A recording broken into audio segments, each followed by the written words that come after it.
Hey folks, welcome back to the Demystify Sci podcast. Today we have a conversation about sunlight and optics with Scott Zimmerman, who began his career as a mechanical engineer, transitioned to working on optics technology where solar cells, I think he was working on, and then at some point got really interested in biology and indoor lighting. And so our conversation today centers on the effects of near-infrared light on human health. And this is something that really matters to us because we are always interested in the ways that our solutions to problems, aka in this case, efficient lighting and, planetary boundaries and taking care of our energy landscape, has second and third order effects often. We saw this with antibiotics where, yay, we can all survive these intractable infectious diseases, but oh no, 50, 100 years later, we're suffering from the fallout. And so this seems to be a thing that happens with technological progress in our species in general. And this is a really interesting cutting edge case where people are beginning to slowly rethink all of these super wonderful light bulb solutions that we've come up with in the recent decades. And we're really curious about this. It sort of follows up on a conversation we had with Jack Cruz, which was wild and wide ranging. And we're trying to get a little deeper into the mechanisms and what's actually going on. So this conversation focuses pretty much on near-infrared radiation, which is also something we don't think about because we can't see it with our eyeballs. We don't perceive infrared radiation, but it's everywhere. And it's actually being re-emitted from everything everywhere, particularly when you're outside. All of the plants, the ground, everything is re-emitting light that you don't see. And so this is a really, really particularly fascinating blind spot that we have in our perception of the universe, which is what we love to explore here. So while you're listening to the conversation, perhaps go outside, go for a walk, get some sunlight, because that is really the bottom line. We can design better light bulbs for indoor spaces, and that's actually something that Scott does at his company.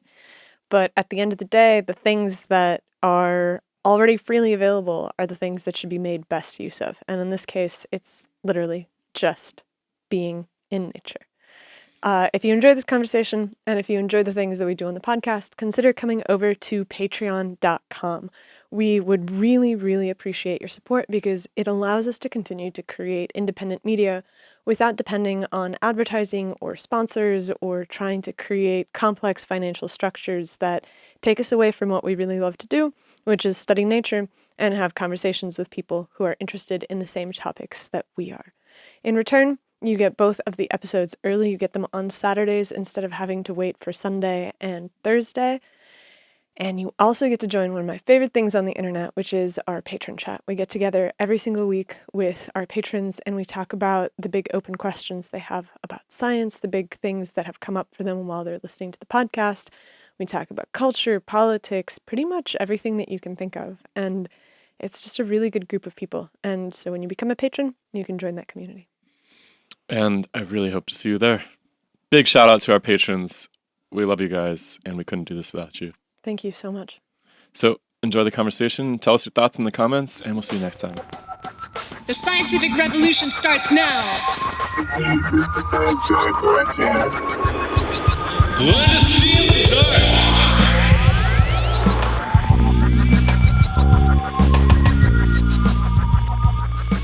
We're going to spend a lot of time today talking about sunlight and its effect on the human body and artificial lighting and how artificial lighting is selling us short on the biological needs of our bodies. And you say that you live in Jersey. We used to live in New York. And something that I've often wondered is inside of cities, even when you do spend a lot of time outside, there's also a lot of pollution. There's also a lot of microplastics, car exhaust, whatever that brake dust inside the New York City subway system is that kind of coats everything in black goo. Does that play into your model at all in terms of the effects of sunlight and the effects of pollution playing against each other? Well, I mean, you can go back historically and you can say that pollution was the reason that rickets was such a problem in the 1800s. Because it blocked sunlight was what it did. But I think that what we're dealing with now is much more of as far as sunlight's concerned, much more of an insidious situation. I make the comment that, we've gone through the largest reduction in solar exposure in human history. And that's what we're in the middle of. And if you start putting monitors on people wandering around in those cities, and you look at what the total light flux that they've received in the course of a day, it's about a tenth of what people used to get during the 70s and 60s when you were outside, the glass was transmitting light, pollution levels were lower. It's hard because it's kind of like trying to run some great study that shows that artificial lighting is the number one issue. It's not. It's one of the issues, and they're all interrelated, and that's what makes so many of these double-blind studies so hard to run, to separate out all the different variables that are going on. That's why I basically focused on the mechanisms of light in the body, because invariably I go and I do some kind of an optical model or look at how light is propagating in the body, and all of a sudden you say, why is it doing that? And then you start looking biologically and you say, well, it's doing it because it's more efficient to do it that way, or it's, a trade-off it's making. The body is making tons of trade-offs every day, every minute. It's not just one thing. But I think that, like I say, the biggest issue I have is that we've had this monstrous change in solar spectrum that's never occurred before. And we have all these diseases, especially mitochondrial diseases, that are coming up and biting everybody. And I'd say that, that would be my response to what you're talking about. But Let's go back in time, because your background is optical engineering. yeah. And so maybe Well, actually, I'm a mechanical engineer by training, and I got involved in trying to do a lot of work for military and night vision stuff. And then I started doing work with displays and got into optics in a big way. Got sent back to, was working for a major corporation that had a research center. I got the pleasure of working for 350 PhDs. I was one of the few engineers in the group out there. And so my function was basically to try and translate what the PhDs were talking about into products. And so I'm kind of more of a generalist. And, my background is that from the standpoint of I have 85 issued patents in a wide variety of different applications. And so that's kind of where I came from. It was an amazing time to spend all that time with people that make up new plastics, new things. Nanoparticles were coming on stream. We were doing a lot of different things, and so I kind of got a schooling by being around some of the best. So. Were you already thinking about sunlight at that point, or was this something? Well, I was doing mainly display work. I developed a number of different night vision systems and displays, and then I got into lighting after that, and spent quite a bit of time developing new light sources. And then the latest go around, which I started this company, I was interested in trying to understand a little bit more about how light affect health. And I went to Mark Hamlin and interviewed him up at Harvard, and we went through this long discussion about red light therapy and how it's doing this and that. And I walked out of there and I said, "Well, wait a minute, I can generate that same level of near infrared using an well-lit incandescent light in the house, or a whole bunch more than that when I walk out in sunlight." And I guess that's kind of my problem with most of the red light therapy stuff is that I don't understand. I don't believe they've controlled the tests very well, because you can get exposed for 15, 20 minutes, then you walk outside. Well, you're getting exposed to the same amount or more.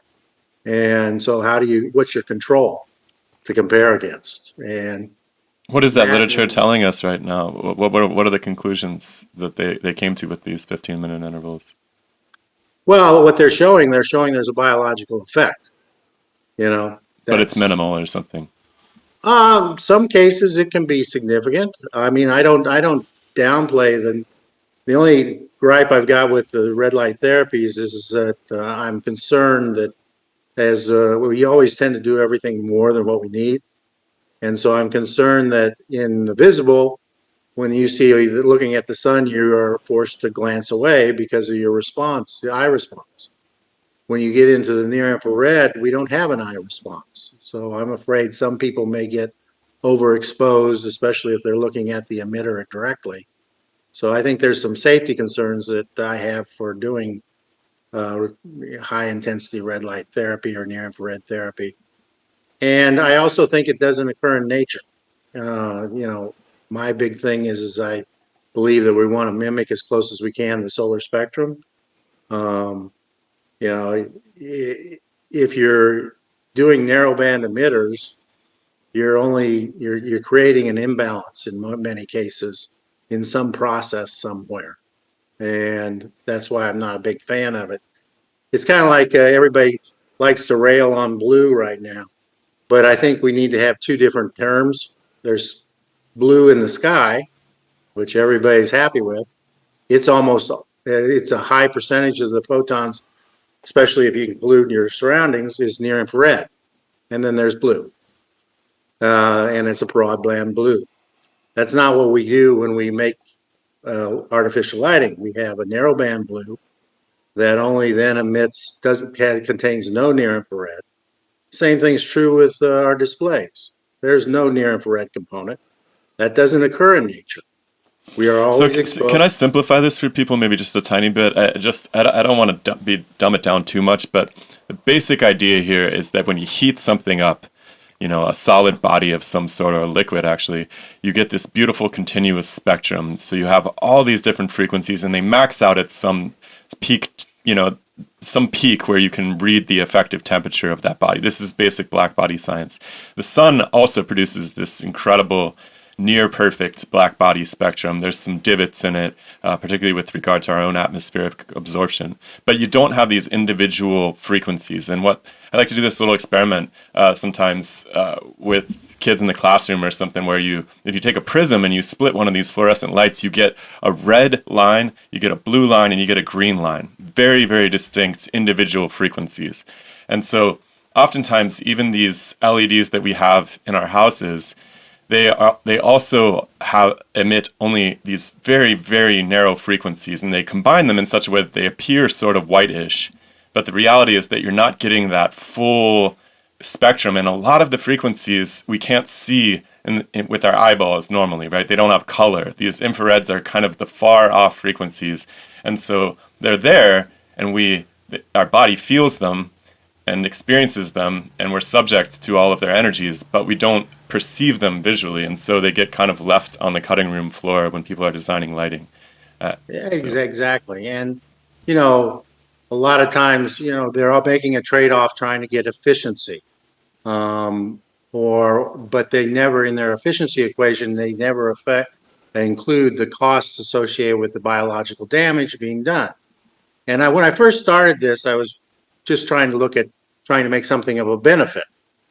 Now I've gotten to the point with the research and work we've done, we pretty much can be able to make a definitive statement that what we're doing now is actually harmful, especially to children, because it's tending to create hormonal imbalances in the body, and especially in a lot of ways, it turns a large portion of the population into cortisol rich or cortisol addicts is what I'd like to call it. From the standpoint, which is a stress hormone, yeah. Yeah, which you add adrenaline and cortisol are important. We need them. It wakes us up. It helps us respond to danger, things of that nature. But everybody knows that the minute cortisol kicks in, your immune system drops, your agitation level increases. There's all these effects. And unfortunately, the environment we've created is constantly creating these level of continuous stimulus. Well, that's one thing with adrenaline, but with cortisol, that's problematic because cortisol doesn't drop off that fast. So if you're constantly bumping it up, and you can do it with food, you can do it with light, you can do it with exercise, all these things, these hormones are moving in response to the stressor that they're involved with. But it appears, based on the work of several people, is that the melatonins and other dopamines and other hormones are counters.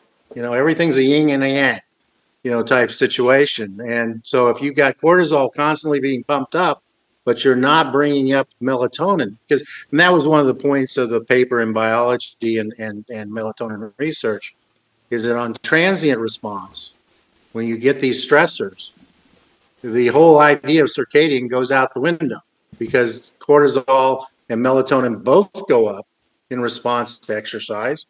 And then it takes a while, and then the melatonin starts to suppress the cortisol, it appears. And you get this little bit of excess melatonin, which gives typically people say, well, I was at the beach, I feel tired afterwards. I did some exercise, I feel tired afterwards. I did a cold water immersion, I feel tired after. Well, if you look, those stressors tend to generate a slight excess of melatonin before it comes back down to baseline. So there's kind of like I like things where there's something you can actually understand and feel. Now, unfortunately, that's the environment we've created. And I think especially for children whose hormones are wandering all over the place to begin with, trying to throw them in an environment where they're constantly being stimulated. And they do get stimulated in the morning. They get stimulated at night. The test that I'm talking about by Theron, he actually did the exercise experiment at 9 a.m. in the morning and got melatonin levels that were 3 or 4 times what you'd expect at night, during the measurement. But there's only like 5 papers in the lit that actually measure hormone levels during a stressor. Everybody measures it before. I like to say it's like the tennis ball in your hand. You take a picture of it in your hand, throw it up, you catch it, and take another picture. Nothing happened. The data says nothing happened. But in reality, a lot of things can happen if you don't sample at a frequency high enough to see the actual things. And that's been the problem. That's why it's so exciting with all these biosensors, because now they're getting to the point that they can measure cortisol in real time. Melatonin, they can getting closer to being able to measure melatonin. And you can start to see that there's all this stuff going on that people are kind of ignoring. And so I would like to circle back, though, to one thing. I mean, in your comments about the colors and all that, one of my biggest pet peeves is heat. Infrared is no more heat than visible light or UV is heat. We're talking watts and joules. And I'm not being critical. I'm just saying that that's one of the things that I think is part of the problem here is blue is used inappropriately, heat's used inappropriately. Like they assign a temperature to these as if they're black bodies, but they're not. Exactly right. And, the eye is a terrible sensor in one way, in that it has a very limited range that it works. It works very well in that range, but it actually is easily fooled. Yeah, I mean, the other thing, though, that was kind of a big thing for me was when I started to realize that almost everything that you see when people talk about the sun, they throw a spectrum as you're measuring the direct sunlight. But in reality, that's not what the body's designed for, and that's not what actually happens. We very little of direct sunlight relative to what's going on around us, because that's when you start to see the near-infrared photography showing how all the leaves are bright white. So the majority of photons that actually enter the body are in the near-infrared because of our surroundings.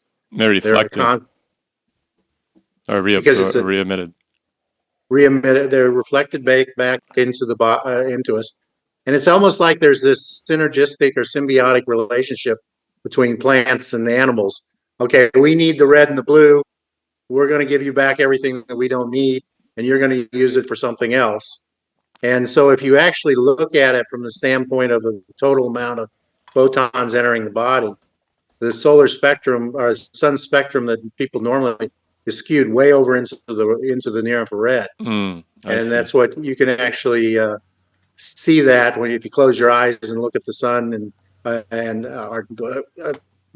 basically what it boils down to is that our surroundings have a much bigger effect on us than direct sunlight does, simply by solid angle, you're standing, the sun's up above you, shining down on your head. It's a fairly small surface area that's being absorbed. But if you take into account that as you were walking in your hikes, all the trees, even the ground has a higher reflectivity in the infrared than it does in the visible. So you get this huge boost being out in the forest. As Bob Fosbury likes to say, Isaac Newton invented gravity because he was under a tree, not because an apple fell on his head. You know, so it is.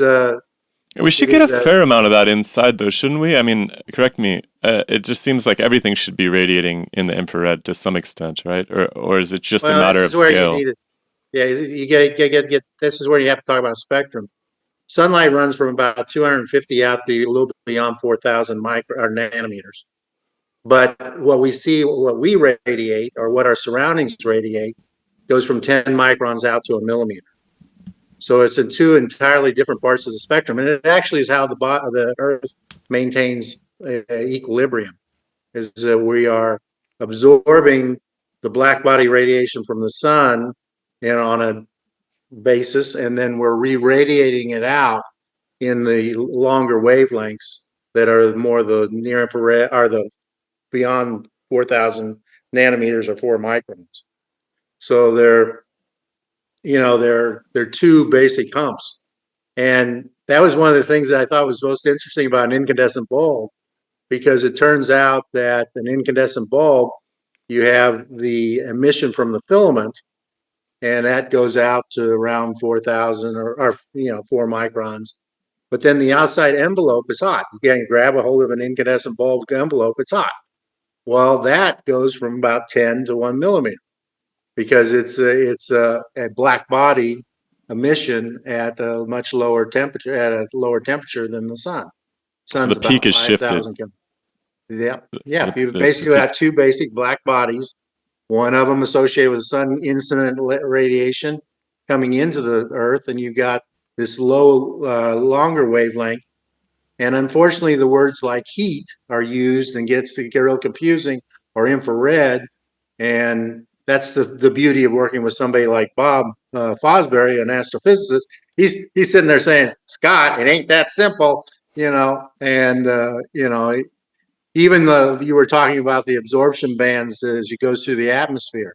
Well, if you actually look at those with high enough resolution, you find out they're not dips. They're actually a series of absorption band lines that are only 1/10 of a nanometer wide, that the body is still able to absorb or get exposed to. And so it's a little confusing. How you measure things make a big difference in what's going on. And we kind of tend to lump things into big lumps and call them things like heat or color temperature. Yeah, I think light coming from our environment is something that most people wouldn't be acquainted with from a visual perspective, right? It's very hard to realize that that's happening when you can't see it. I mean, it brings up the whole topic of radio light too, right? All this Wi-Fi that's flying around the room, they're light. Honestly, I think it's fair to call it that, right? You have bright lights flashing all around you, and you don't realize it with your eyeballs. But right. The eyeballs see from 400 to maybe 700, a little bit longer than 700, but that represents only less than 10% of the sun spectrum, and it less than that of the total spectrum. And I think that it's easy for people to ignore, even scientists perhaps, because the atmosphere has pretty good absorption of sunlight, and it does have this nice little dip around the visible range, which is probably why we evolved to use that as our navigation sense. And there's another little dip in the radio band, which is why we can get away with different radio astronomical observations of the sky and so forth. But it eats a lot of the sunlight. But what we don't think about is how we're everything that's receiving sunlight is re-radiating it in a different wavelength, right? It has a different temperature, so it's going to have a different spectrum associated with it, also continuous, also reaching into the, invisible, you might say. And so there's all this light everywhere, which is very hard for people to pay. But, what you can't see, out of sight, out of mind kind of thing. Yeah, Nick Spiker did some really good photography work that's in some of the papers if people get a chance, where he did different bands, what we look like in different bands. In the UV, we're kind of blotchy. Visible, you can see all the different colors. The eye is very happy. You take a picture in the near infrared, we're kind of translucent, kind of a little eerie looking. And you get out into the shortwave infrared, which is around 1500 out to 4000. We all are black, very dark skinned, and all our hair is white, you know. And it doesn't matter whether you're a black person or a white person. It's a optics type thing. So, it just to me, it is the eye has been used in a manner that ends up getting us into trouble more than helping us most of the time. So, and it's very hard because people believe in what they see, and that's why I think if you look at it, light is we go through talk about microplastics and diet and all these other things, but sunlight just is not ever on the list. Well, it is, but in a negative tone, right? This is something I really wanted to talk to you about, is because, let's just throw it on the table. Skin cancer, right? It's probably the most common form of cancer. At least it seems like it's a real fear for people, particularly in the northern hemispheres, which is really interesting. As we're told, perhaps because we have less people in the north who have northern ancestry have less pigment in their skin, and so they have less protection in and so everybody's obsessed with staying out of the sunlight and with sunscreen. And the weird thing is, it doesn't seem to be working, right? So people who use sunscreen don't actually have less incidence of the most common type of skin cancer, as far as I can tell. And that's very, very bizarre. Just to correct, skin cancer appears to only be 7% of... Okay, not very common. Reproductive cancer. Actually, the most common cancer is basal cell carcinoma, skin cancer. The most common skin cancer, yeah. But I think Nastia is saying that overall. The most common cancer of anybody. Really? Because I'm looking at a graph right now of most common cancer diagnoses in the United States in 2024, and 32% of new diagnoses are breast cancer for women, and 29% are prostate cancer for men. Melanoma of the skin is only 7%. We're talking about basal cell. That's true, but it doesn't... The weird thing about basal cell, right, is that it's not super dangerous. And so it's usually one of those things where it's an office visit and you have some weird mole or whatever cut off of you and go on with your life. We can go and look at the data later, but the stuff I've seen is that actually basal cell is the most predominant kind of cancer known in the population. I know it's definitely the most. It's definitely the most common skin cancer. Yeah. Well, I think it's like 75% of all skin cancers. Yeah. Well, what happens is that if you have to look at it from an optics standpoint, and this is what I did in one of the papers, and what happened is that Zostro showed that free radical generation in the skin, 50% of it is done in the UV and 50% of it is occurring in the visible. So, and the cosmetic industries basically shut down that conversation or that research because that created a real problem. So what you're doing is, while I agree with you, sunscreens and things like that can have an effect on melanoma. It actually creates a condition where you don't get sunburned, so you spend more time outdoors in typical, exposing you because sunscreens all cut off in the UV and don't absorb in the visible.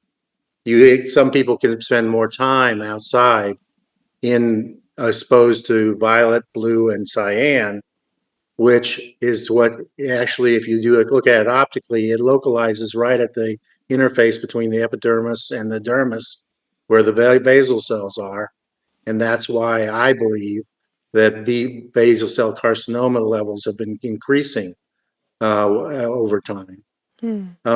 So optically, it kind of actually makes sense what we've got. The problem for the sun or the cosmetic industry was that the only solution is to put on blackface. So if you look at someone who has high levels of melanin, they have almost zero chance of getting melanoma or basal cell carcinoma. And it's because they actually are adapted to exposure to visible light as much as they are for UV. We, unfortunately, with white skin, are not so adapted to that, and it creates kind of an imbalance and ends up, I believe, creating more. And so the cosmetic industry doesn't want. They made a choice, and I think it was a valid choice. You know, we can stop melanoma, which is 95% or 90% deadly, or we can but then we're going to get more, maybe end up with a little bit more basal cell carcinoma, which is 90%, 5% curable. And so what they got is that all your makeup and all have SPF materials in them, which in my opinion is actually counterproductive, especially for women that are dark skinned, because they've already got a problem generating enough vitamin D, and now we're basically blocking it. The other thing is that that's a very prime example of how the body uses the entire solar spectrum. There's pretty clear indications that the outer 50 microns of everybody's skin, independent of their skin color, is being photochemically bleached to try and enhance the efficiency of generating vitamin D, or basically oxidizing cholesterol. And the two places where that, in order to do that, melanin doesn't photo bleach very easily. That's why it does what it does. But the minute you add hydrogen peroxide to the mix, photochemically bleach it, then you find this huge that all the melanin in that outer 50 microns are photooxidized. Now, the two wavelengths that actually do that best are UVA and shortwave IR, which is long, as you say, heat. You know, it actually, those are the two wavelength ranges where the highest level of photon density is created in the skin because of its optical absorption characteristics. So I would argue very strongly that we will find more and more processes where the body uses not just one wavelength range, but multiple wavelength range to actually optimize the result.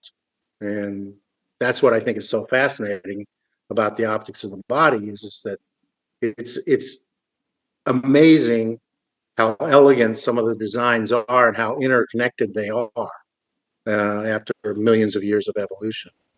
Well, and it also seems crazy because we've evolved to spend a lot of time in the sun. This entire idea that we spend 90% of our time indoors is such a recent development in human history that to then deal with going outside by slathering on a coating that prevents you from burning seems like it doesn't make any sense. It's What about people, just to play devil's advocate here, what about Northern Hemisphere people? You know, we were our ancestors were in these dark fjords or whatever.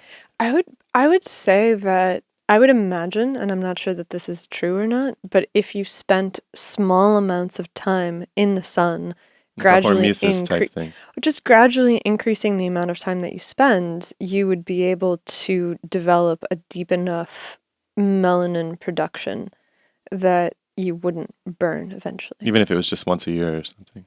Well, that's the thing. Like if you're living somewhere in the north and you spend all your time indoors, then it's kind of it's a wash, right? It's dark, you're indoors. But if you're living somewhere, let's say you're a Norwegian living in Florida, which is probably a hard condition, but if you just increase the amount of time that you spend outside over a long period of time and then you get this deep tan, then perhaps it would make up for the fact that, you know, your ancestors spent all this time indoors. Because is there a maximum capacity of melanin production for somebody? Like, is that genetically Well, the difference encoded? between someone with very light skin is about 1% by volume melanin, and to someone who has really dark skin from Ghana or someplace like that can go up to 43%. So there's a 40 to 1 difference in melanin levels depending on your latitude, which you originated. And what you're exposed to, right? Like you will produce more, right? You'll get a tan. The whole point of us turning white is so that we could actually take, is common lore, is that you can more efficiently generate vitamin D than someone who has dark skin. to flip your conversation, think about the displacement of, I did a paper with Professor John Louis, and he's been trying to get the Black community to understand the importance of getting more sunlight. So to my knowledge, we're one of the few that actually measured uh, the difference between transmission characteristics in different melanin levels in skin. And you can see a 5-to-1 difference. So someone who has very dark skin up in Chicago, is struggling even with full body exposure to get enough vitamin D production, or enough of the cholesterol oxidized to generate vitamin D. Versus you or I, we can walk out for a little bit, and on our face, arms, we've got enough to kind of tide us over. And so, there's two very different, and it's even more complicated than that, that it literally how we measure vitamin D is kind of messed up, because it turns out that a person with dark skin, Black person, has much higher or a much different level of binding protein for the vitamin D. So the bioactive portion of vitamin D is entirely different depending on your ancestry. So I mean, it's a little more And complicated. I think we saw that play out pretty heavily during the pandemic too, right? There was a lot of talk about vitamin D deficiency, particularly in these dark-skinned peoples that were suffering perhaps unduly with respect to the rest of the population. Yeah, and it's not just vitamin D. The skin is the largest endocrine gland in the body. It is responsible for, it is cracking that cholesterol to not just make vitamin D. It's making testosterone. It's making cortisol. It's making adrenaline, neuroden, just a whole host of things. And now what they're showing is that the skin itself, the outer skin cells, don't have to send that oxidized cholesterol to a gland. They can generate de novo right there on the surface, which just makes a whole bunch of sense from the standpoint of, if I've got some kind of an injury or some kind of a stressor coming in to one small part of my skin, how is a systemic response going to solve that? It's got to be able to do it locally. And that's where you start looking at some of these transient responses, and you start saying, hey, this is a whole lot more complicated than I've got a baseline of this in my blood. It could be entirely different out on your skin. And that's what, to me, was what is most exciting about all these new biosensors that people are coming up, especially the sweat biosensors. They're starting to show that, hey, there's a lot more melatonin out here than what we thought we should have. In fact, in some cases, it's more than what we have in our blood. So there's things going on that are much deeper, or not deeper, but much more complicated than some of the simple ways we've tried to look at it. And go ahead. Is there a clear relationship between melanin and melatonin and sunlight? Like, do these systems interact, or are they completely separate? Depends. I mean, some people have tried to claim that to me, I look at melanin as a semiconducting polymer with great absorption band. If you look at melanin, it absorbs from in the UV down to about 700 nanometers, and then it's basically transparent. Very unique optical properties that doesn't exist in anything other material that we know of. And so it's changing the optical absorption characteristics. But whereas melatonin, it's a hormone. If you look in the lid, everybody says it's generated in the pineal gland. What our papers show is that the majority of it is actually not generated in the pineal gland. It's generated in all your mitochondria, but it's used locally. And that's how it, because, and that's what was so cool about some of Theron's experiments and stuff, where he actually measured melatonin levels in the blood during exercise. You find that there's this huge spike that then goes away when you stop doing exercise. So much of what we know or think about these hormones is kind of under a misnomer that everything goes back to some magical baseline. It doesn't. It's going up and down, all over the place, reestablishing what the condition of the body is, depending on the stressor it is actually being exposed to. And so, the body does this for a lot of things. Like, for the longest time, everybody said, "Oh, you got to give them aspirin, get rid of their fever." Now, if you talk to doctors, a fever is a good thing. You want to have some level of fever because it creates a condition in the body where there are more likely for the pathogen to be killed than the healthy cells to be killed. So,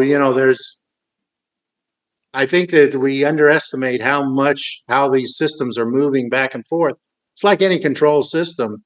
You have positive feedback, negative feedback. Those things are kind of going along, and they determine the status of the status of the particular system. And Yeah, it's like the most easy way to stabilize a system, right? I like to use this example where if you try to hold your finger really still in front of you, it's actually really hard. But if you take your other finger and push it against it, you can now that you have that tension from both sides, it's pretty easy to stabilize yourself. And so all of nature sort of works this way, especially biology, right? It's this very fine-tuned counter pressure system to create this equilibrium that you can function inside of. yeah, well, and that was what was so interesting about Theron did the experiment where he showed that melatonin went up with exercise. Gao took a sweat biosensor and showed that cortisol during exercise also goes up, and it goes up together. That is the antithesis of what people talk about in circadian. I'm not knocking circadian. I'm just saying it's kind of like a wish list rather than a mandate. The reality is that if I take and walk out or go to somebody who's sleeping and I shake them, don't turn the lights on, just shake them. His cortisol level will go up, and his melatonin level, it's just oversimplification of what's really going on in the body. And all I do is, when I'm an optical guy and I'm sitting here saying, optically, there's these other things going on here, and they are changing with time, and they're having a big biological effect. Going back to the red light therapy, done right, done under certain conditions, you can have a good positive biological effect. Done wrong, you can cause problems, and that's kind of where I'm at least with the therapies. So what we've been trying to do is trying to get people to understand. And I keep on saying I'm probably one of the worst marketer for a product in the world. I mean, I'll sell you a light bulb, and I believe in that it can help you, but I really want people to get outside more, especially children. And no, I'm not talking about go out and bake yourself on the sand or in the salt flats out there, and or someplace like that. I'm saying get out in the trees.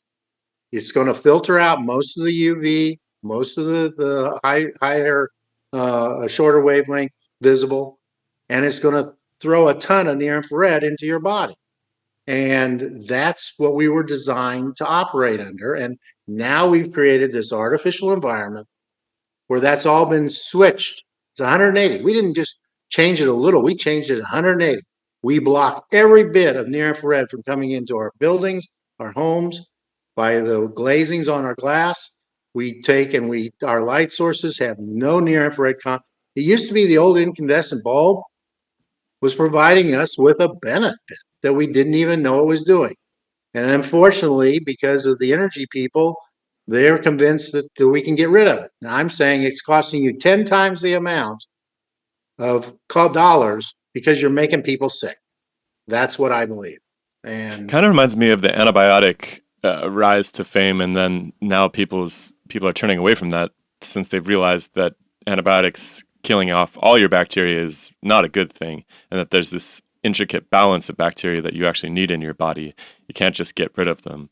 And it seems like it's the same kind of thing where you're trying to insulate people's homes, right? You want, of course, you do want to make sure that heat can't get back out of the windows, right? So it makes sense in some from a first order perspective. But when you start examining the second, third order consequences of that, sometimes that takes 50. I don't know how long it's been since the invention of antibiotics, almost 100 years probably, and we're just starting to figure this out. So I guess it shouldn't be too surprising that when we make these changes to any natural system, it takes us a while to see the downstream consequences. Yeah, no, I think it's true, and it's just frustrating because we have such a single point, I want to save the planet as much as anybody. I believe in, a lot of good stuff, but for whatever reason, some of the green technologies get a pass on have to actually prove, you know, it's one thing when you do it in a lab. We are under right now in part of a huge experiment where we are essentially taking away 90% of the solar spectrum, and we're going to see whether or not people get sick. And it appears that people are getting sick. One of the ones I think is kind of really people should look at a little bit closer is the International Space Station. The International Space Station has all LED lighting. It's got a circadian system on it. Yet, what are we finding? Finding that there's all kinds of mitochondrial damage being done after being 6 months up in space. Oh, it's microgravity. Well, how come the same thing's happening with submariners? Some of the new stealth boats don't have portholes anymore, and some of the sailors are starting to show signs of a night shift person doesn't get the thing. So the body's designed that we get up when the sun's up, we're out, we're running around doing stuff, getting bombarded by all this stuff off the trees, and we go to bed at night when it gets dark. That's not what we do now. And everything we do now, in my opinion, is pumping cortisol. And if you pump cortisol and keep it up there, you will suppress the innate immune system. We know that for a fact. And, so are we making people sick? And then there's these other really scary studies where they show that melatonin to cortisol ratios, looked at people who had schizophrenia and clinical depression. And they saw a factor of 5 different, they measured their blood at midnight. When cortisol should be low, melatonin should be high. What they found was a 5x difference between the control and the people that had these mental diseases.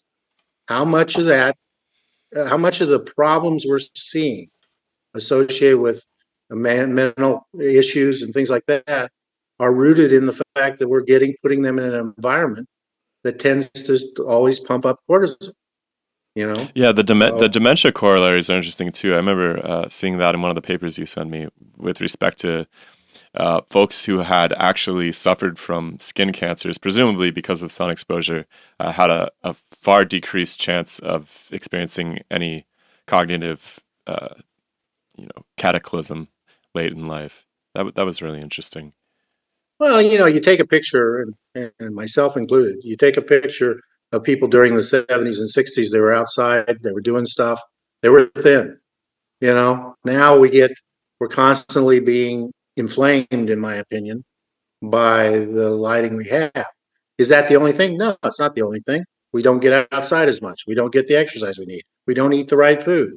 I get all that, but to ignore the fact that sunlight is, if you just look at it from a simple math standpoint, sunlight is the largest energy input into the body, bar none.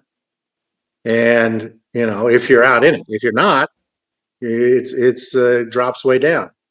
But, it seems like not even out in it. That's what's really, really important here, I think, is we're not even talking about standing, like sunbathing per se. It's literally just being in an environment that is absorbing sunlight and then re-emitting it. That seems to be what you're pointing at largely. Well, it's a combination of re-emitting and reflection. As I said, plants and animals seem to develop this symbiotic thing. Plants needed to get red and blue. They developed a whole bunch of really amazing microstructure to periodic structures that allow them to efficiently extract red and blue that's incident on them. But it strongly reflects green and the near infrared. And that's why when you look at a near infrared, that's why trees are green, and that's why our leaves are typically green. And if you look at the near infrared photography, you see all these clouds, all the ground, grass, trees, all reflect strongly in the near infrared. So that is part of, and you're surrounded by it. So the solid angle at which it's coming into the body is much larger than the solid angle coming directly. And so you have this, and closed tend to not absorb near infrared. So you can get a lot of stuff just going for a simple little hike in the trees, out and walking around, and not ever get yourself in a condition where you're getting too much to worry about skin cancers.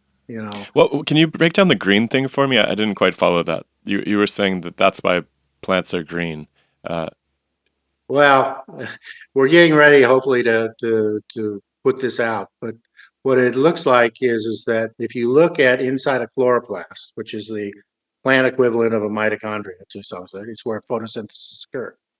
What you'll find is there is a structure. There's structure. It basically looks like a bunch of watch batteries that have been stacked up. Well, optically, what that is a photonic band gap. And what it appears to be going on is that the like an antenna? well, it's optic. It's kind of like an antenna, but it's working. What it does is if you take anytime you generate a refractive index with a certain level of periodicity, like a dielectric mirror, the coatings that are on the outside of some of the windows, they're reflecting some part, transmitting others. That's based on periodicity and a refractive index difference. The body, if you look at a blue jay's wing, it has a structure built up, periodic structure. That's what makes it look blue against the black background of the feathers.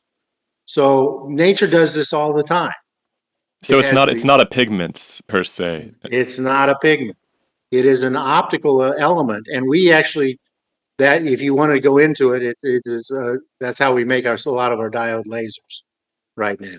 But the bottom line is the body's been making these periodic structures, and so what it does, it basically reflects the green portion of the spectrum, because there's really no use in or not as much use to have it. And I'm not talking 100%. I'm talking about majority of it, green gets, but this chlorophyll A and chlorophyll B, their absorption bands are in the blue and the red. Okay, so one of the unique properties of these photonic band structures is you get a localization of energy in certain points, and it's all Yablanovic and a bunch of other stuff. We all got this mathematically down. But the bottom line is that what it appears to be going on is if you look at the chloroplast, it has these stacks of these, what they call lumens, and the red and the blue are being localized in the area where there are chlorophyll. Why would they do that?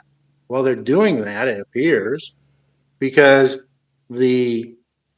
getting a highest efficiency and only using the red and the blue. And it's kind of, I will put it out and get it out in the paper here pretty soon. But so they're giving back the green because they're not using it, something like that. You got it. So we they're see giving green. back the near infrared because they're not using it. Got it. And that's what's really is the amazing part about it. And we're talking about 100 nanometer structures, and the nature's been doing it for millions of years. And like I say, I mean, everybody knows a butterfly wing has this periodic structure, makes the different colors. Well, it appears that the chloroplasts are optimized to actually maximize efficiency using this optical structure. And so that's why I find so exciting about the thing. When I first started doing this work, we were talking about geometric optics, where you just ray tracing type stuff. Now we're moving way beyond that and looking at wave optics. If you look at that epidural or epidermis to dermis interface, it's very, very structured. It looks exactly like what we do to solar cells in order to maximize the absorption of the light coming in. And where's the melanin? That's a semiconductor material. It's right in those places where the field levels are the highest. So I think what we're going to find as we go forward, that periodicity really determines a lot of things going on, the efficiency of a lot of things. And the body, that's one thing that the body can and do it that seems we like can't it do. tunes what frequencies they respond to as well. That seems to be important in the actual specifics of the periodicity of these structures because of the diffractive relationship with the wavelengths and so forth. Yeah, I mean, we now. I mean, how does telecom work? It makes a dielectric Bragg grating that allows it to separate out different wavelengths and transmit others. And that's the whole basis. That's how we got to telecom. But the body's been doing those kinds of structures for millions of years. And in fact, what's interesting is the cyanobacteria that does photosynthesis doesn't have the structure, yet plants that evolved later and require more energy efficiency to get multicellular did. And you can look at these things and you can start seeing some amazing. It's kind of like a puzzle. You put one piece in, and then all of a sudden, a couple other pieces start to fit. And I think that we're getting to the point now we can actually see some of these effects, and that's what gets me so irritated when the government comes in and says everybody's gonna switch to LEDs. Wait a minute, we've got other things to think about here before we got artificial light at night issues. We got night shift people. We've got all these things that we need to figure out before we start worrying about telling people what kind of light they can use and not use. So. You know what they say about the road to hell? Mm-hmm. So what is the mechanism by which blue light is damaging? Because in the cosmetics paper that you sent us, you open with this anecdote where you went to a conference and you carried around this blue LED light, and a week later you had a burn from it. Yeah, yeah. What it was is it had no UV in it, but what it was, like I said, what Zostro showed is that half the free radicals are being generated by blue, cyan, and green, and violet, and half of them are being generated by UV. They are absorbed in the body in a different way. And at the end of the day, UV is more harmful because it's localized optically in a narrower band versus the blues and the cyans can penetrate a little bit deeper. So the density of photons and the density of reactive oxygen species generated are different. But in that particular case, I had a white light LED system, and it happened to be one that I could hold on to, and I was waving, oh, this is great. I'm waving it around. And afterwards, a thick layer of my skin peeled off because I'd killed it with just visible light. So, and then you can see this similar type thing if you ever get the chance to look at the NanoLive videos. Hugo Moreno did his thesis on phototoxicity of different wavelengths of light on living cells. They have this amazing system where they can actually where they can monitor living cells for up to hours, even days. And what they did is they exposed it to blue, UV and blue. The UV almost immediately killed the cells.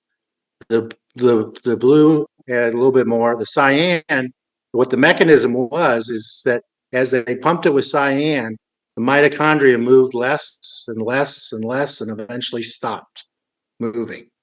And this is a video that they run where they're watching the cells over hours and days. But if you go into the red, which they did, you could go to 10 times the amount of energy, and the mitochondria are just swimming around doing their thing, no problem.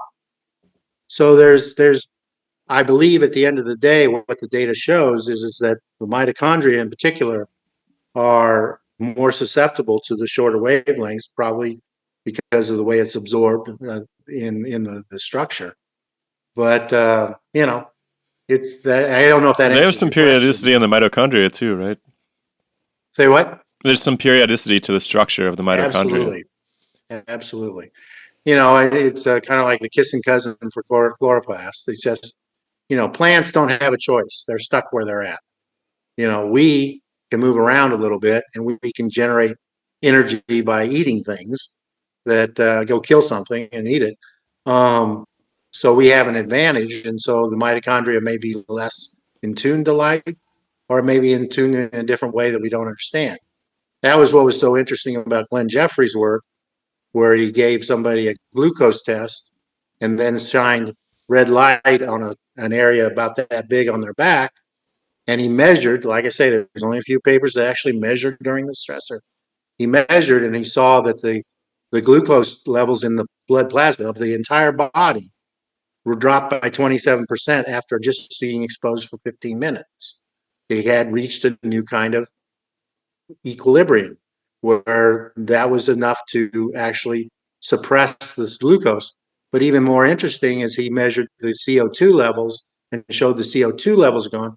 So what it clearly indicates is the mitochondria exposed to that level of red was sufficient to actually increase their ATP efficiency and production, and maybe even send out signals to the rest of the body, I need some help.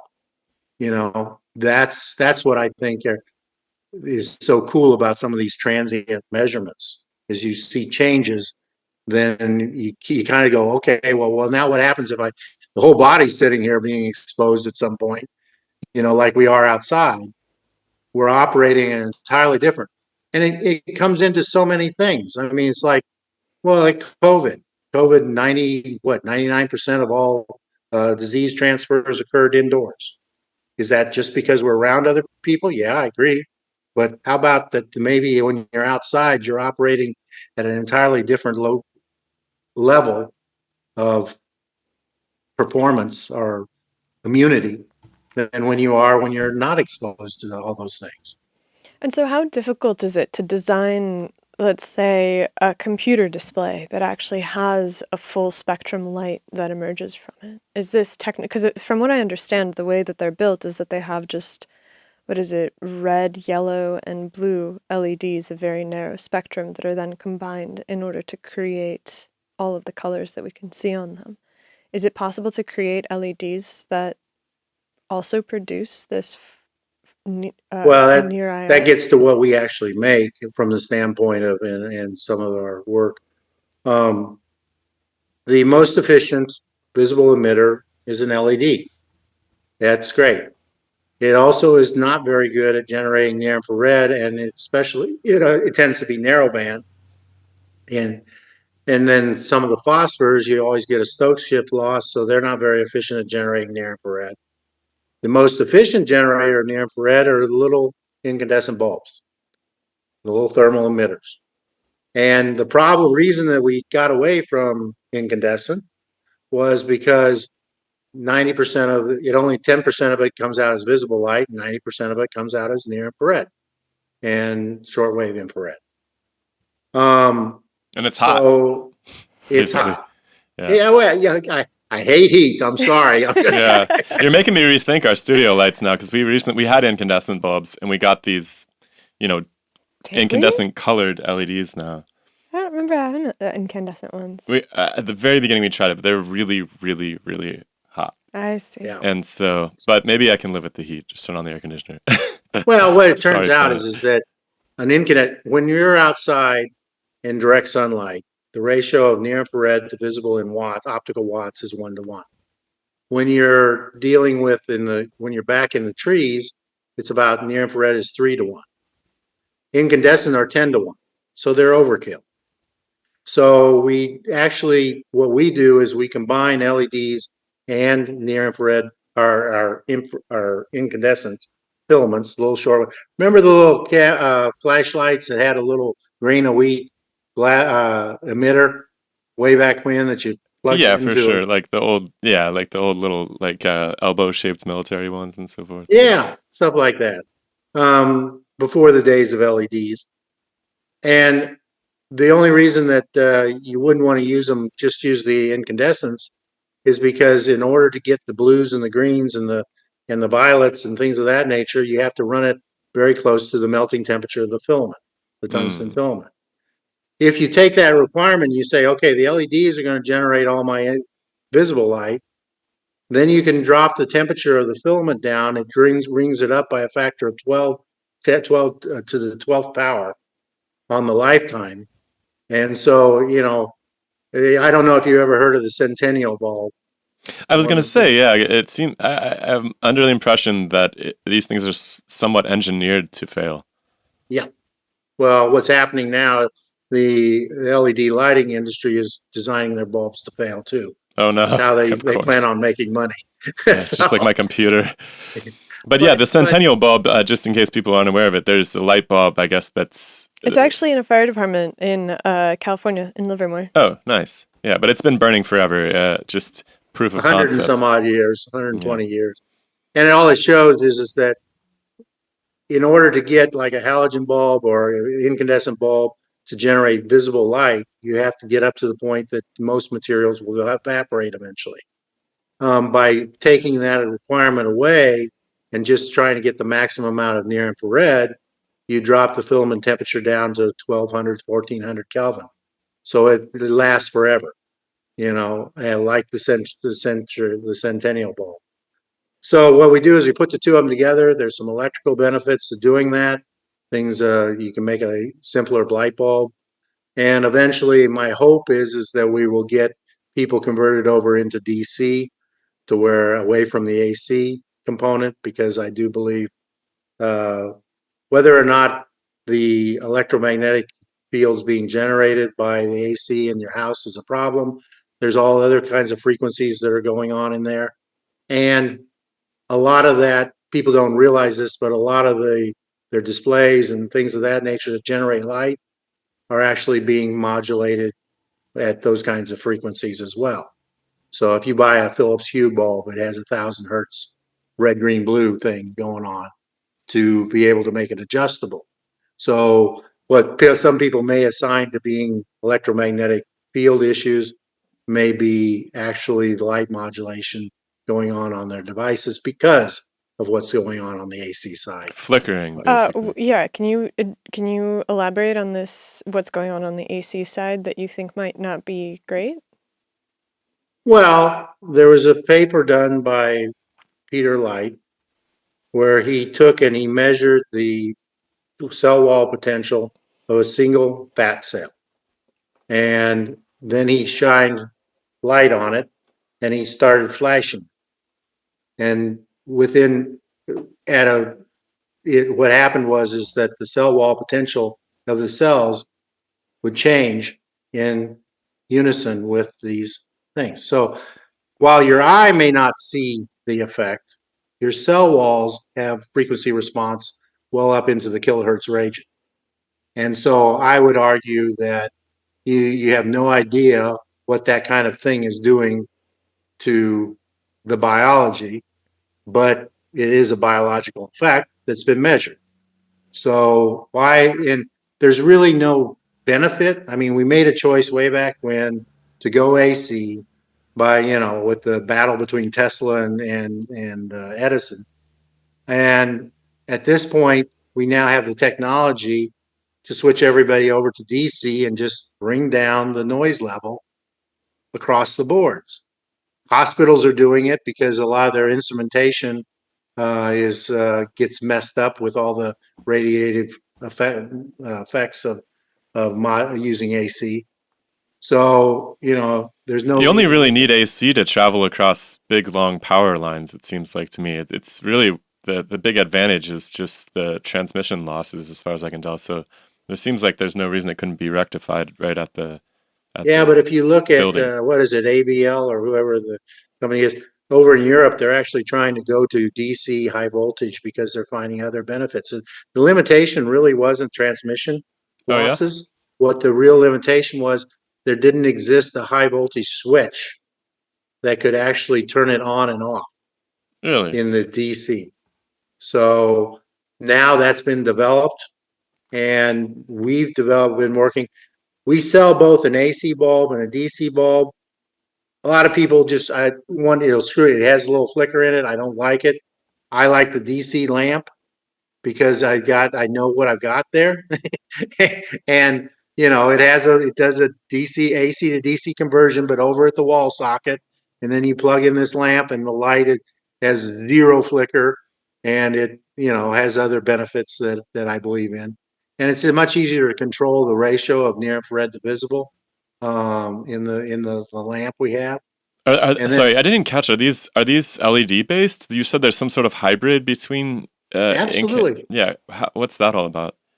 Well, as I said, the LEDs are more efficient at generating visible light. And so they do good at generating the blues, the greens, the yellows, and reds, but they're terrible at generating the near infrared. Incandescents are really great at generating, they're 100% efficient at generating near infrared almost, but they're lousy at generating the blues and the greens and the violets. So all we do is we take an LED, we take a filament, put it in the same bulb, done. It's not rocket science. And it's a low temperature filament, so it's just giving off that right side of the spectrum more. Yeah. And doing it in a manner that's broadband rather than picking, if you look at a lot of the red light therapy work that's going on, they usually chose what wavelength they're at based on the availability of a particular LED dot. It wasn't based on some science about this particular, they claim certain things, but the reality is that, sunlight is broadband. I'm trying to do broadband. So what we end up with is we end up this LEDs, and then we have the incandescent take over and extends it on out, much more like what you'd see in blue light in blue sky. So that's what we do. It's pretty simple. You can do the same thing if you wanted to. If you had access to incandescent bulbs, which the government got rid of, you could just in fact, Glenn Jeffries did an experiment. He had two ladies that were working down in this windowless room under fluorescence, and he took and just put an incandescent bulb, desk light, didn't turn the other one off, just turn this one on. And in less than a week, he was able to measure a change in their visual acuity. So, how do you feel about IR bulbs themselves? Like, what if we just put a bunch of IR bulbs all over the place in here? Would that solve our problem? They're great for French fries. You want your French fries to be fresh. Yeah. Yes, but no, I think the problem is that everybody always errs on the side of more is better. And that's not what we're looking here. We're looking for a balance. And so what I believe is and what our bulbs do is we focus on the ratio of near infrared to visible, because the body is made to be able to adapt to over 9 orders of magnitude of variation in light intensity.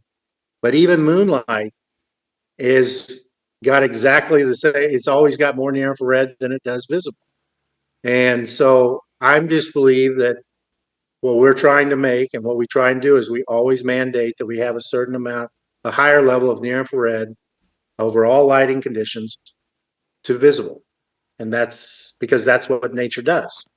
And so this might be an absurd question, but would it make sense to also add in a small amount of the UV spectrum as well? Like if the UV Excellent question. Thank you very much.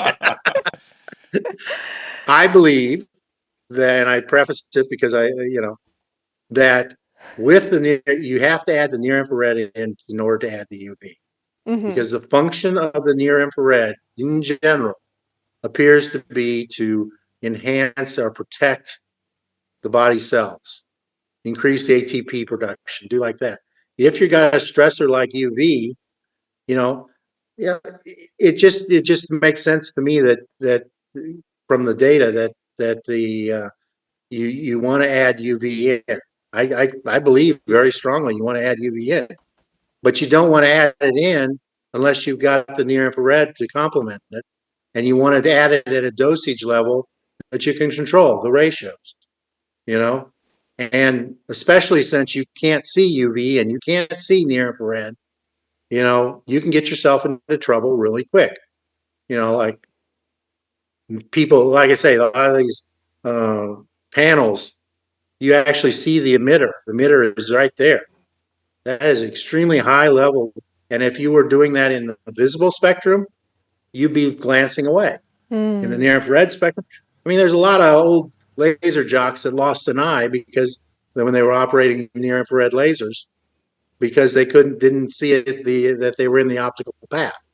And that's an extreme case. But over time, I think that that's a bad idea to expose yourself to the direct. If you're going to do one of those things, bounce it off a wall or something else. Don't stand right in it. Put it right up against you, because the we know that it's doing a biological effect. And especially if it's a narrow band emitter, you could be creating all kinds of imbalances that we have no idea what they are, is my concern. Because it seems like the way that the body system works is that melanin is a really, really good absorber of UV. And so it seems like it's vibrationally harnessing, because it looks like a huge planar antenna, the melanin molecule. And so it seems like it's absorbing the UV and then transmitting the photonic energy that it's taking into these hormonal processes. Because you said the skin's a massive endocrine gland. And so it's taking the energy from that and using it somehow to produce the hormones? I don't know what it's using to produce. All I know is I can take melanin and I can make a solar cell. Temple, Professor at Temple has developed a melanin-based solar cell. It is a semiconductor polymer. And you start looking at how it's located, and it's also very unique in that I can't replicate the absorption spectra of melanin using just a black absorber like charcoal dust or whatever.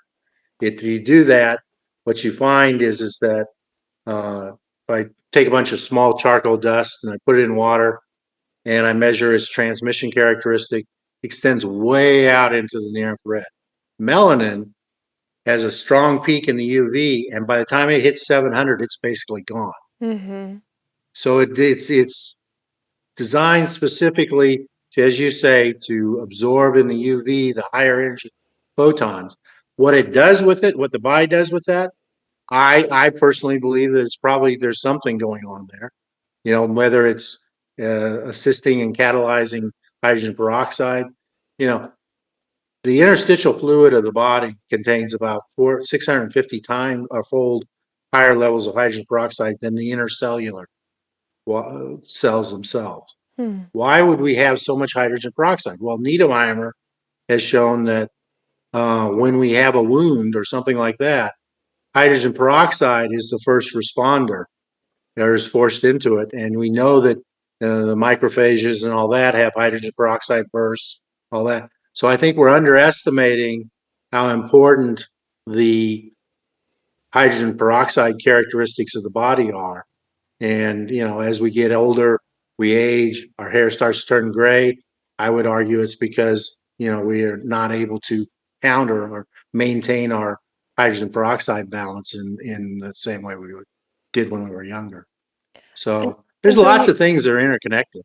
Yeah, of course. I mean, biology, I think that when we were having our pre-show conversation, you said that biology is painfully complicated. And it's definitely, But it's so elegant. And it's always driven by one thing and one thing really. It's wanting to use energy efficiently. That's what I find so fascinating about the chloroplast. I mean, why didn't it just sit there and absorb? Well, instead, it went to all the trouble to generate this periodic structure, and that works out almost perfectly to absorb or to get the red and the blue where it needs to go to the chlorophyll in these laminar structures, and reflect the red green and ignore, by the time you get that kind of structure, if you do the model of a Bragg mirror based on that, by the time you get into the near infrared, it basically looks transparent. It has no characteristic. So it's like, I don't need this. I only needed it for the red and the blue. I'm going to build a structure that makes it happen. And, you think about the elegance and the beauty of that, and you say, oh, that can't be that smart. Look at a butterfly wing. How did it make those colors? It did it by structure. It didn't do it by absorbers or chromophores or anything else, because it's much more efficient to take a small refractive index difference and a periodic structure than it is to do anything based on absorption.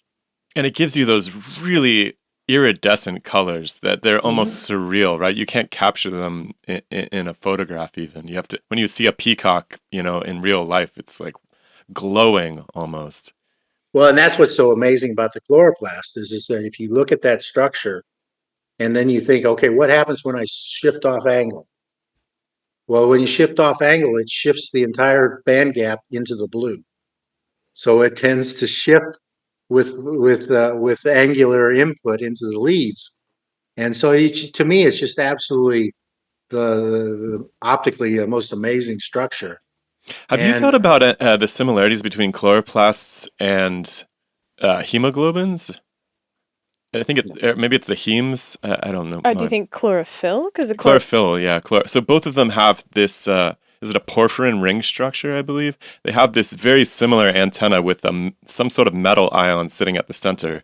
They look eerily similar, these two molecules, and I've often wondered, and I'm sure somebody's dedicated their life to understanding this, but there seems to be some photo-reactive similarity, at least just looking at them as chemical structures. They're very, very similar looking. It's very, very interesting. And of course, we have hemoglobins in our red blood cells just coursing through our bodies at all times. And I've yeah, wondered about and you know, I like I say, I mean, I think that we totally underestimated the carry. When I first started doing this, everything was how many milliwatts per square centimeter, and light only goes a millimeter into the body, you know, independent of wavelength.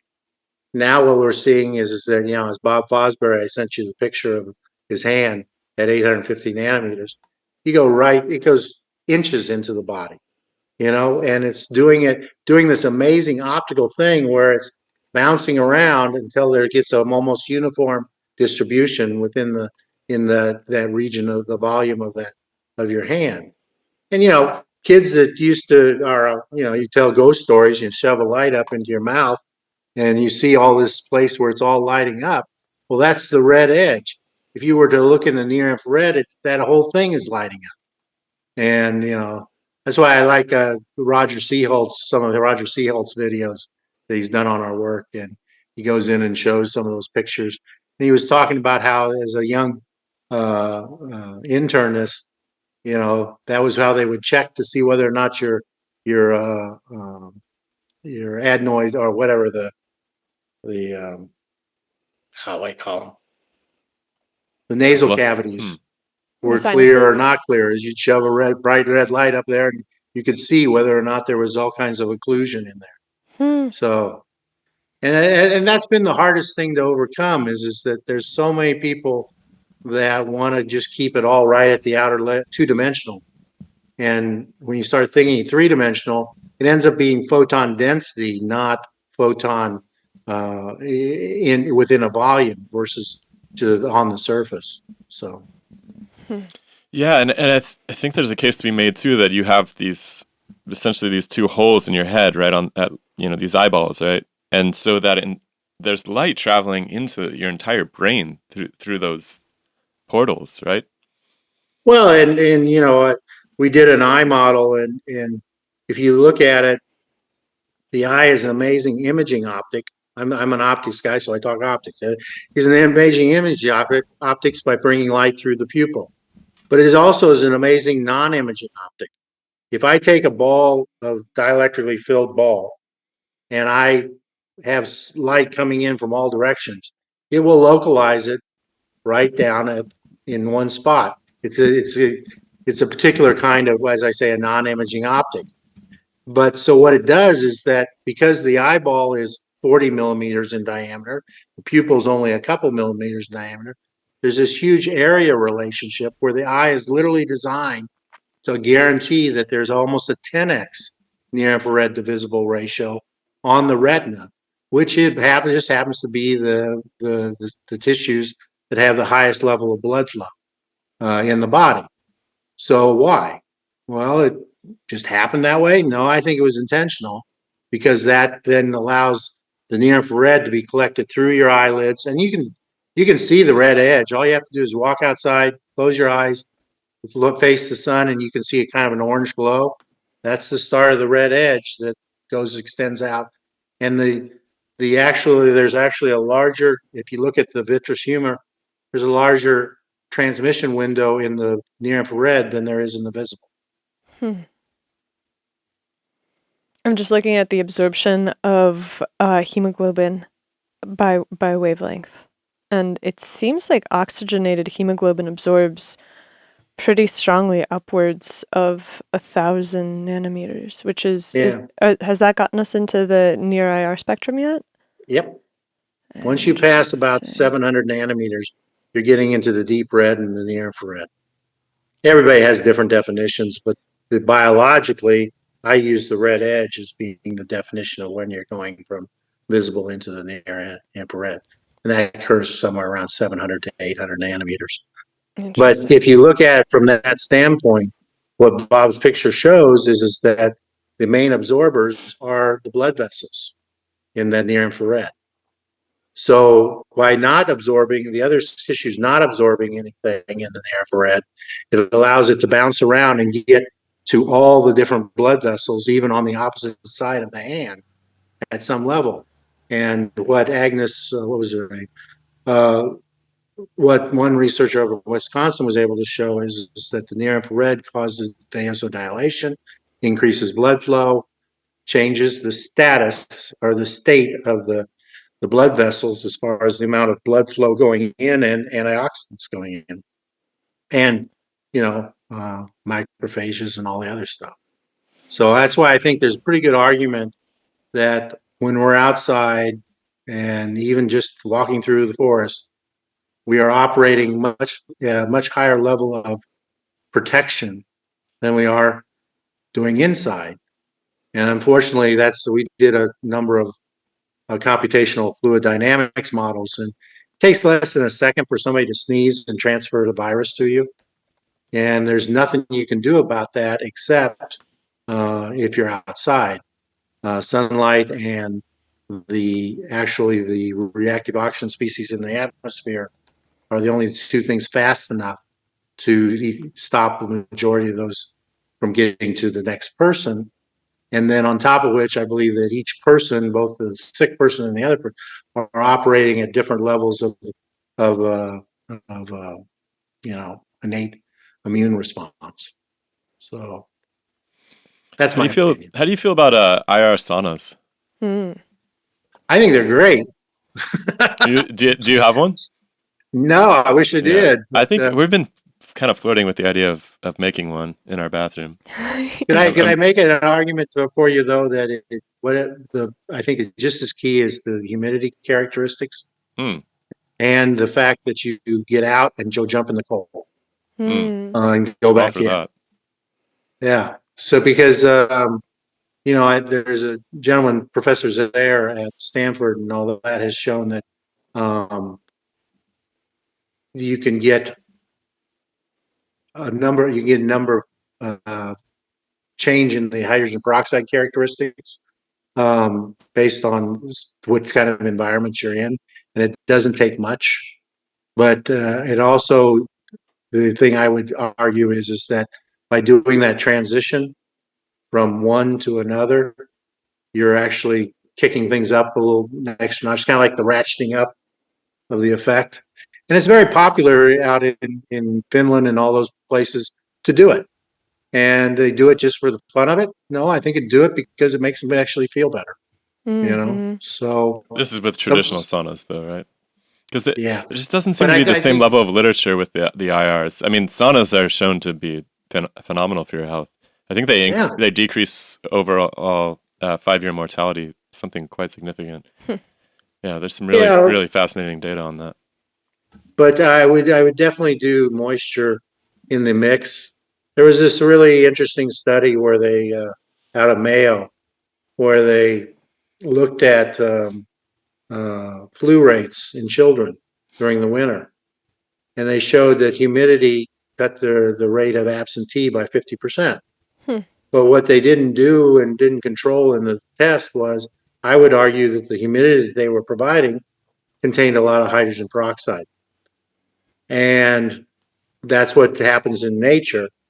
During the day, the sun actually creates a circadian increase in both hydrogen peroxide and ozone to levels that are germicidal. And then at night, what happens is all the energy stored up in the microbiomes in the soil release nitric oxide. And this was paper done by Professor He, looking at the changes in in concentrations in the atmosphere on the surface of the Earth. And so, part of what we're not paying attention to is that nature's trying to help us, and we're not letting it. So if you don't bring fresh air in, you're essentially not taking advantage of what's available to you. Yeah, and I think that that's kind of the story of our age, where we've turned to technological improvements and pharmacological medicines and embraced technology so fully that we have gotten away from the evolutionary background in which we came to be. And so much is available to us if we simply go outside and if we simply take advantage of what nature has already designed. Yeah, but I think also my thing that I'm focused on right now is I'm trying to understand how we could maybe benefit people who can't get outside, or who, you think about it, when you're walking into a hospital, what's the problem? I'm already stressed out. I've got my cortisol levels through the roof.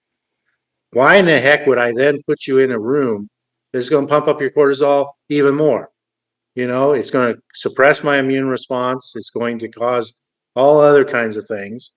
So why wouldn't I start out with, well, why don't you go have a nice little cup of tea over here, next to a nice clear glass window.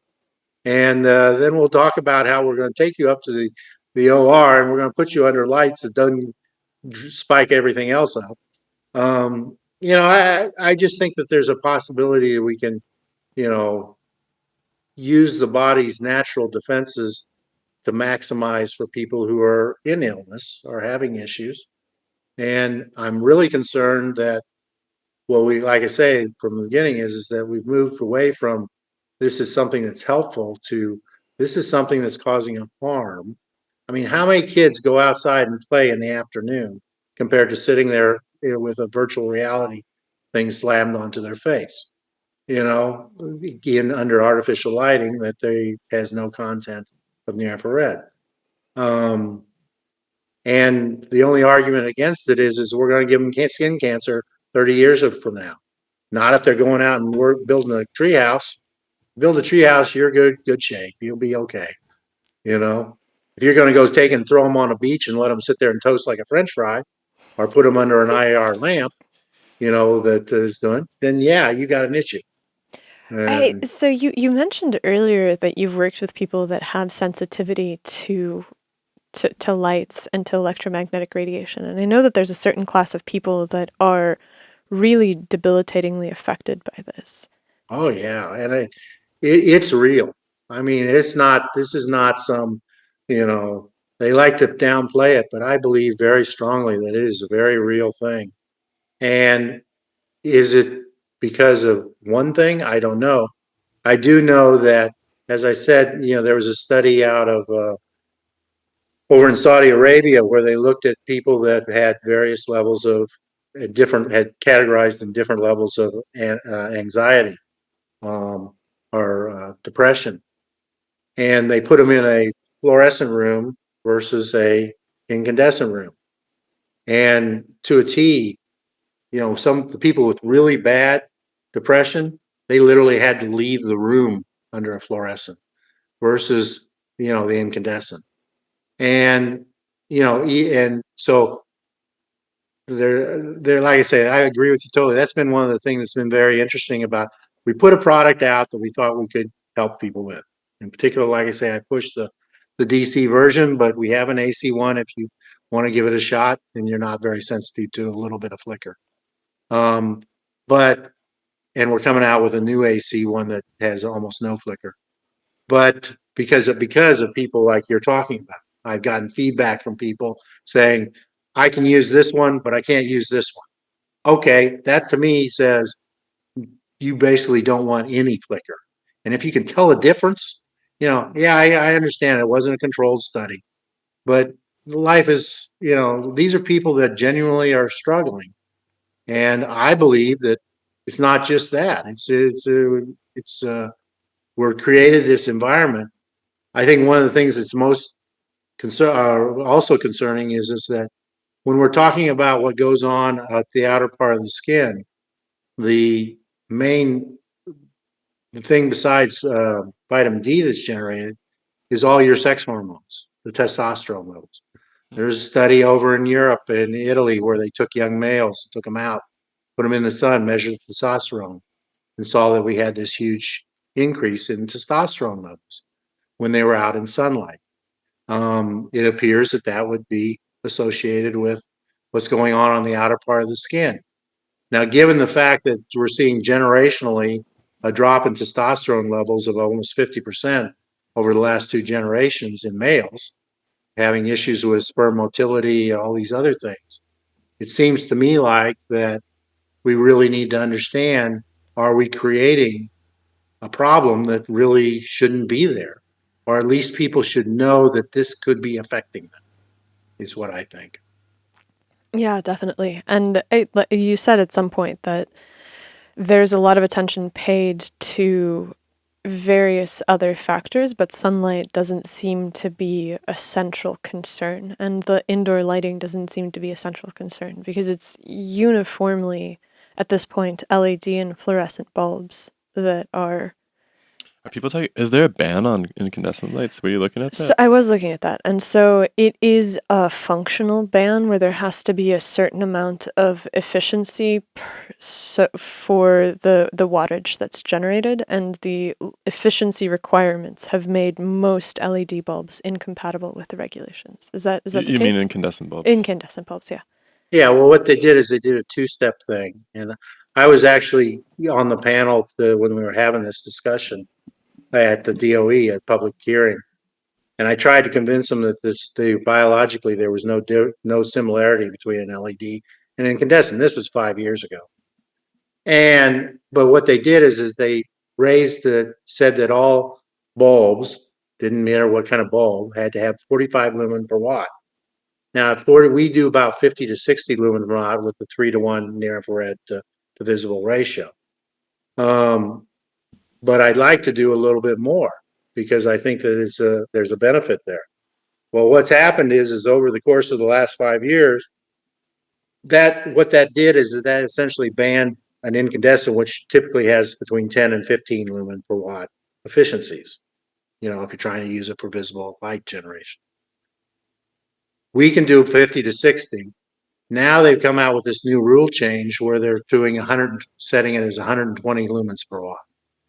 That mathematically basically negates anything but just a little bit of near infrared and a little bit of UV. It negatively affects all the circadian stuff that people are doing. It negatively affects the color quality that you can get. And so they've really done a real number. And this is what bothers me the most about it is this is what they call general service lamps. I can go out and buy $1,000 light fixture from whoever, and it can do anything it wants. But the bulbs that actually go into the Edison sockets, which tend to be people that have lower income, those are the ones that are going to go to Costco and buy this bulb for 12 cents or whatever and screw it in, and they're going to get this lousy color quality. So it's like they're discriminating against certain groups, and especially against the Black population, because we've shown that they need a different spectrum than the white population. And I can't do both with this stupid rule change that the DOE did. And, it's a shame, really. And we're trying to fight it. We're crazy as it may seem. To my knowledge, we're the only GSL or general service lamp manufacturer in the U.S. So we're the only people that this stupid rule affects, because the Chinese are going to ignore it. Taiwanese are going to ignore it, but we're the ones that are getting hit up by this dumb rule change. And I'm writing an article that's hopefully will publish next month or so to try and address this. But it really is at the heart of it. We understand so little about the effect of light on biology that we were able to the energy guys were able to come in and say, oh, we're going to save. And what's crazy is it hasn't saved a watt. If you look at what's going on, what happened is that when we made the lighting more efficient, people put more light bulbs out. This is the Jevons paradox. Do you know this? The what? The Jevons paradox?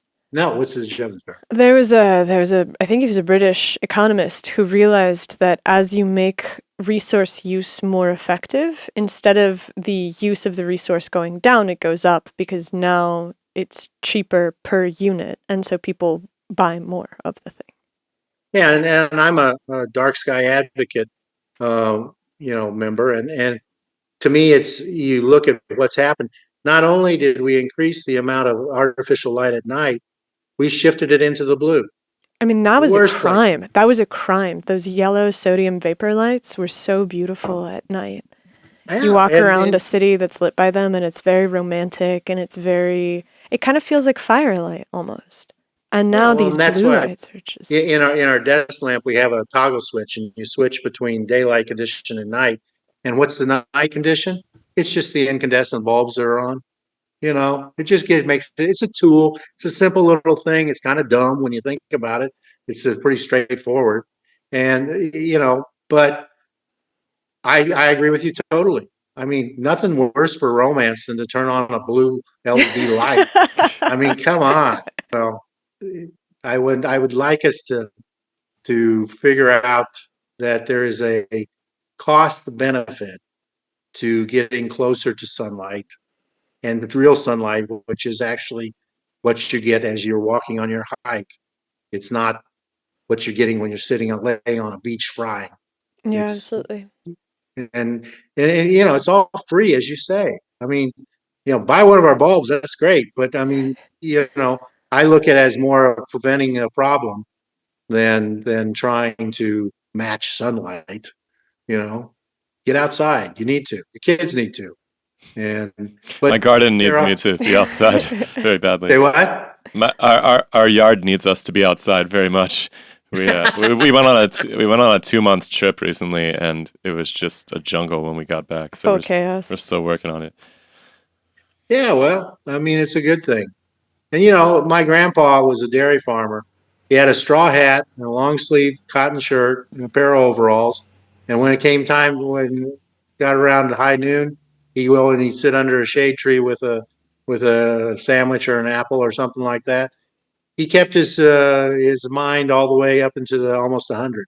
So I mean, I'm not so sure that we aren't creating a problem that doesn't need to be a problem, and we're being forced to do it for reasons that aren't really legit. So. Amen.